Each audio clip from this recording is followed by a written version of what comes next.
اعوذ باللہ من الشیطان الرجیم بسم اللہ الرحمن الرحیم۔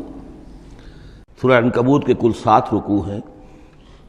پہلا رکوع جیسا کہ میں عرض کر چکا ہوں کہ قرآن مجید کے اہم ترین مقامات میں سے ہے، خاص طور پر دعوت اور تحریک اور اللہ تعالیٰ کے دین کے غلبے کی جد و جہد میں جو مسائل درپیش ہوتے ہیں کارکنوں کو، اس دور میں جب کہ پرسیکیوشن ہو، ستایا جا رہا ہو، مشکلات آ رہی ہوں، قربانیاں دینی پڑیں، تو اس کے جتنے بھی مسائل پیدا ہوتے ہیں ان سب کا بہت ہی جامع جو بیان ہے اور رہنمائی ہے وہ اس رکوع میں آ چکی ہے۔ تو یہ نوٹ کر لیجئے کہ مطالعہ قرآن حکیم کے جس منتخب نصاب کا میں تذکرہ کرتا رہا ہوں چند دنوں سے، اس کا جو 5واں حصہ ہے اس کا پہلا سبق جو ہے وہ اسی سورہ عنکبوت کے پہلے رکوع پر مشتمل ہے، اور یہ اس حصے کا یوں سمجھیے کہ بمنزلہ فاتحہ ہے اس حصے کے لیے۔ اب جو بقیہ 6 رکوع ہیں ان میں 3 میں انباء الرسل کا معاملہ آ رہا ہے، لیکن ظاہر بات ہے کہ یہاں جو انباء الرسل آ رہے ہیں تو بیچ بیچ میں خاص طور پر یہی جو مسئلہ ہے بیک گراؤنڈ میں جو مسلمانوں کے مسائل درپیش ہیں اور جو اس وقت حضور صلی اللہ علیہ وسلم اور آپ کے ساتھی جن مسائل سے دوچار ہیں، اور جو کچھ کہ کشاکش جو ہے مکے میں ہو رہی ہے اہل کفر اور اہل ایمان کے مابین، تو اس کے یوں سمجھیے بٹوین دی لائنز وقفے وقفے سے اس کی طرف بھی اشارے ہیں۔ پھر جو بقیہ 3 رکوع رہ جائیں گے ان 3 رکوعوں میں 2 لڑیاں ہیں جو بٹی ہوئی ہیں۔ ایک لڑی میں خطاب ہے مشرکین عرب کی طرف، اور ایک لڑی میں جو اہل ایمان تھے، جو حضور صلی اللہ علیہ وسلم پر ایمان لائے تھے، جو ان مشکلات سے دوچار تھے، وہاں بھی پھر گن کر 10 ہدایات ان کو دی گئی ہیں، لیکن وہاں یہی ہے کہ وہ بٹی ہوئی ہونے کی وجہ سے لڑیاں وہ کٹا پھٹا معاملہ ہوگا، جیسے کہ سورہ بقرہ میں آپ کو بتا چکا ہوں یا سورہ نساء میں۔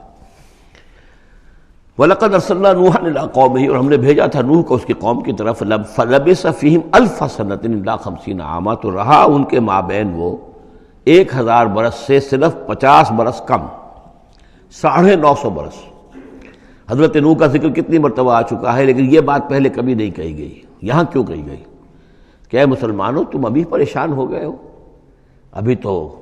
ابھی عشق امتحان اور بھی ہیں، اور جیسے کہ سورہ انعام میں آیا تھا، اے نبی اگر آپ کو یہ جھٹلا رہے ہیں وَإِن يُكَذِّبُوكَ فَقَدْ كُذِّبَ رُسُلٌ مِّن قَبْلِكَ، تو آپ سے پہلے ہمارے رسول تھے، انہوں نے صبر کیا۔ ذرا یاد کیجئے کہ ہمارے بندے نوح نے صلی اللہ علیہ السلام 950 برس تک صبر کیا۔ تو اے مسلمانوں تم سوچو، تم ابھی سے گھبرا گئے ہو؟ یہ موج پریشاں خاطر کو پیغام لبے ساحل نے دیا ہے، دور وصال بحر کبھی تو موجوں میں گھبرا بھی گئی۔ فَأَخَذَهُمُ الطُّوفَانُ وَهُمْ ظَالِمُونَ، تو اس کی قوم کو، حضرت نوح کی قوم کو آ پکڑا طوفان نے، اور وہ ظالم تھے، گناہگار تھے۔ فَأَنجَيْنَاهُ وَأَصْحَابَ السَّفِينَةِ، تو ہم نے بچا لیا اس کو یعنی حضرت نوح کو اور کشتی والوں کو۔ وَجَعَلْنَاهَا آیَةً لِّلْعَالَمِينَ، اور اسے ہم نے بنا دیا تمام جہانوں کے لیے، تمام جہان والوں کے لیے ایک نشانی۔ وَإِبْرَاهِيمَ، اور ہم نے بھیجا ابراہیم کو، اذ قال لقومہ، جب کہ اس نے کہا اپنی قوم سے، اعبدوا اللہ واتقوہ، اللہ کی بندگی اختیار کرو اور اس کا تقوی اختیار کرو۔ ذالکم خیر لکم ان کنتم تعلمون، یہی تمہارے لیے بہتر ہے اگر علم رکھتے ہو۔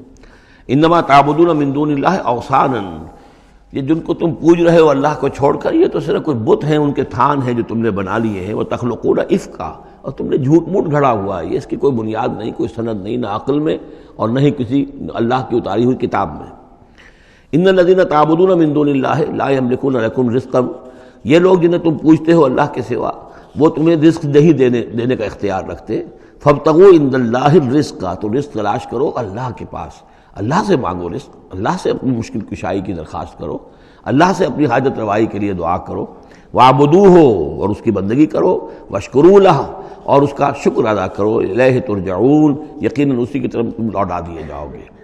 اب یہ ذکر حضرت ابراہیم کا کر طویل جو ہے ایک جملہ معترضہ آ رہا ہے کہ رخ موڑ دیا گیا ہے اس وقت جو کشاکش ہو رہی تھی حضور کے اور مشرکین مکہ کے درمیان، اب ذکر اس کا ہو رہا ہے۔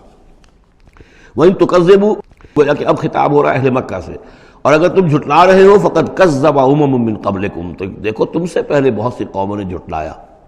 وما علی الرسول الا البلاغ المبین، اور ہمارے رسول پر محمد پر صلی اللہ علیہ وسلم کوئی ذمہ داری نہیں ہے سوائے واضح طور پر اور صاف صاف پہنچا دینے کے۔ اولم یروا کیف یبدی اللہ الخلق ثم یعیدہ، کیا وہ دیکھتے نہیں ہے کیسے اللہ تعالیٰ تخلیق پہلی مرتبہ کرتا ہے پھر وہ دوبارہ بھی کرے گا۔ ان ذلک علی اللہ یسیر، اور یہ اللہ تعالیٰ پر بہت آسان ہے۔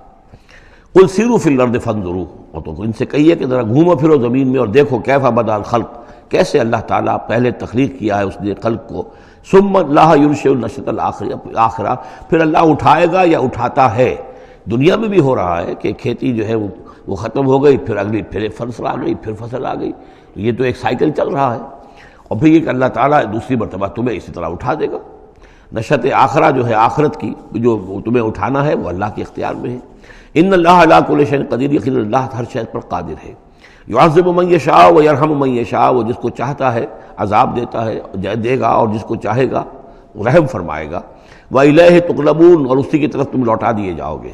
وما انتم بمعجزین فی الارض، اور تم اسے شکست نہیں دے سکتے زمین میں، ولا فی السماء، نہ آسمان میں، نہ زمین میں کہیں بھاگ کر نہ آسمان میں کہیں بھاگ کر اللہ کو عاجز کر سکتے ہو۔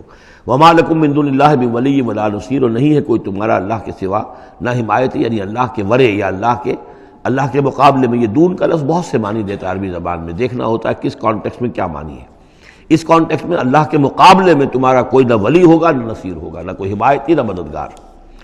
والذین کفروا بآیات اللہ ولقائہ، اور جن لوگوں نے کفر کیا اللہ کی آیات کا اور اس سے ملاقات کا انکار کیا، اولئک یئسوا من رحمتی، یہ وہ لوگ ہیں جو میری رحمت سے مایوس ہو چکے ہیں۔ واولئک لہم عذاب علیم، اور ان کے لیے دردناک عذاب ہے۔ یہاں یہ جملہ مترجمہ ختم ہوا۔ صدق اللہ العظیم۔